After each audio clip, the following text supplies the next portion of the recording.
হৃদয় বিদারক এ দৃশ্যটি এখনও তরতাজা। রোববার দক্ষিণ কোরিয়ার মুয়ান আন্তর্জাতিক বিমানবন্দরে ভয়াবহ বিমান দুর্ঘটনায় প্রাণ হারান ১৭৯ আরোহী। এতে প্রাণে বেঁচে যান ২ ফ্লাইট ক্রু। কিভাবে তারা বেঁচে ফিরেছেন এ নিয়ে কৌতূহলের শেষ নেই পুরো বিশ্ববাসীর। তবে সেই কৌতূহলের ব্যাখ্যা দিয়েছে ২০১৫ সালের মার্কিন প্রভাবশালী টাইম ম্যাগাজিনের এক গবেষণা। সেখানে বলা হয়েছে, বিমান দুর্ঘটনার ক্ষেত্রে সবচেয়ে নিরাপদ স্থান পিছনের সিট।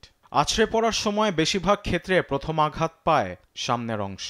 সেখানে ইঞ্জিন থাকার কারণে হয় ভয়াবহ বিস্ফোরণ। টাইম ম্যাগাজিনের ওই গবেষণায় বিমানের সামনে বসা যাত্রীদের মৃত্যু ঝুঁকি ৩৮%, মাঝে বসা যাত্রীদের ৩৯%, কিন্তু পিছনে যারা বসেন তারা ঝুঁকিতে থাকেন ৩২%। শুধু পেছনে বসার কারণেই বেঁচে যান ৩২ বছর বয়সী লি ও ২৫ বছর বয়সী কাউন। বিমান ধ্বংসস্তূপের পিছনের অংশ থেকে উদ্ধার করা হয়েছে তাদের।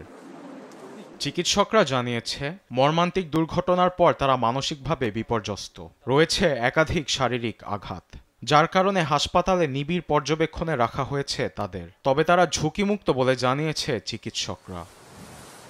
আরবিদ আফসার, নিউজ ডেস্ক, দেশ টিভি।